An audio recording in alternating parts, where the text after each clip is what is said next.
नमस्ते। गाजा के ऊपर मंडरा रहे खतरे की गिनती अब सेकंड तक आ पहुंची है। वाशिंगटन में कल रात वो मीटिंग हुई जिसने पूरे मध्य पूर्व की सियासत को हिला दिया। डोनाल्ड ट्रंप और बेंजामिन नेतन्याहू के बीच मुलाकात सिर्फ औपचारिकता नहीं थी, बल्कि उस प्लान का हिस्सा थी जिसके तहत गाजा का नक्शा ही बदल सकता है।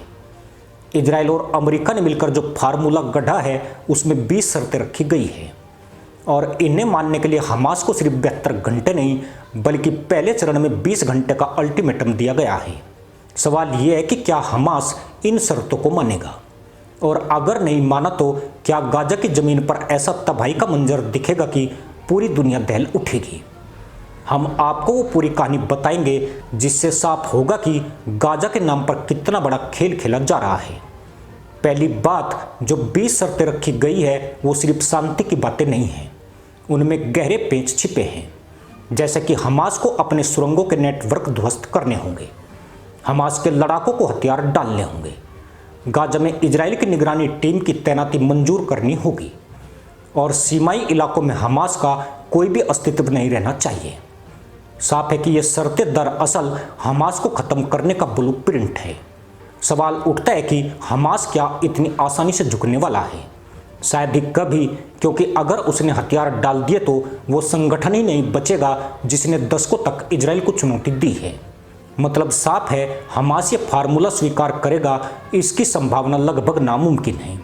इसी बिंदु पर आता है वो असली ट्विस्ट जिसने पूरे सीन को और खतरनाक बना दिया है। अगर हमास हटा तो ईरान की रीढ़ टूट जाएगी। जरा सोचिए, सीरिया से पहले ही ईरान बाहर हो चुका है, लेबनान का हिजबुल्ला आज अपनी ताकत खो चुका है, यमन के हूती अस्तित्व को बचाने में संघर्ष कर रहे हैं, और गाजा में अगर हमास भी गिर गया तो ईरान का पूरा प्रॉक्सी आर्मी सिस्टम ध्वस्त हो जाएगा। यही असल मकसद है अमेरिका इजराइल की साझेदारी का। यह सिर्फ हमास के खिलाफ जंग नहीं है, ये ईरान के खिलाफ लंबे समय से तैयार हो रहा मास्टर प्लान है।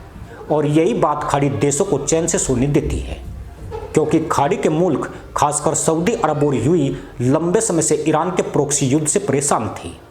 अगर हमास का खात्मा हो गया तो उन्हें राहत मिलेगी। दूसरे शब्दों में कहे तो ट्रंप और नेतन्याहू की डील ने एक साथ 3 निशाने साधे हैं।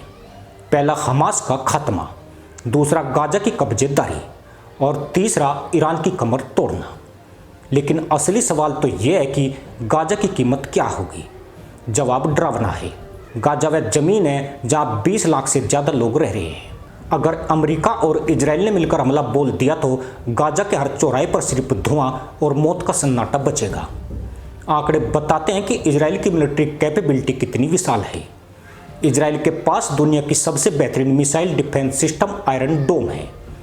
उसके पास फाइटर जेट्स की ऐसी टुकड़ी है जो कुछ घंटों में गाजा की आधी इमारतें जमीन में मिला सकती है।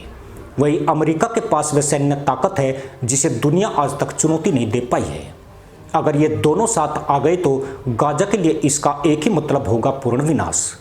और यह हमने पहले भी देखा है। 2014 में इजराइल ने सिर्फ 7 हफ्तों में 2200 से ज़्यादा फिलिस्तीनियों को ख़त्म कर दिया था।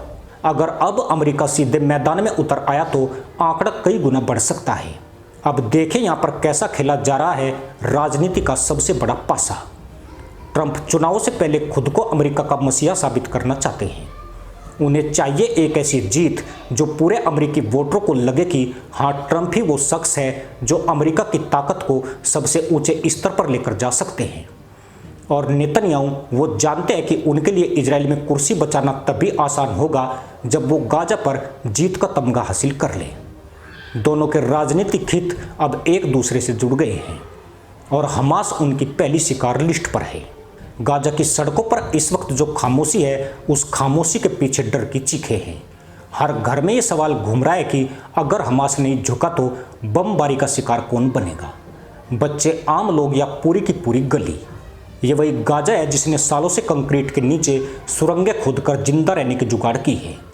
लेकिन अब जब ट्रंप और नेतन्याहू की टेबल पर उनकी किस्मत लिखी जा रही है तो इन सुरंगों का इस्तेमाल भी शायद बेकार पड़ जाए।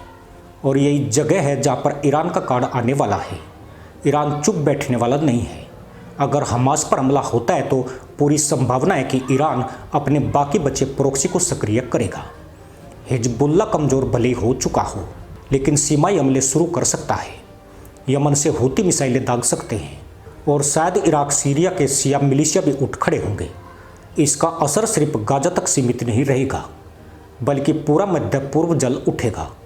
और यही वो भयावह परिदृश्य है जो खाड़ी देशों को भी डरा रहा है, क्योंकि अगर ईरान खुलकर भड़का तो तेल के रास्ते बंद हो सकते हैं और पूरी दुनिया की अर्थव्यवस्था चरमरा सकती है।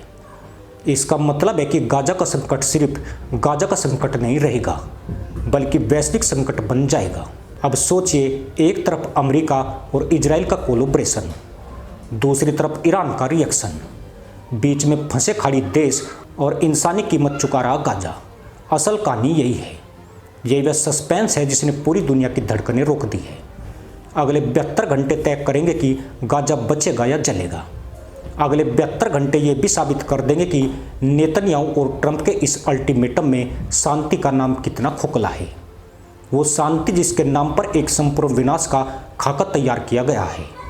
और अगर हमास झुकता नहीं है तो फिर ये तय मानिए कि एक बार फिर गाजा की गलियों में सिर्फ बारूद की गंध होगी और बच्चों की चीखों से आसमान गूंजेगा।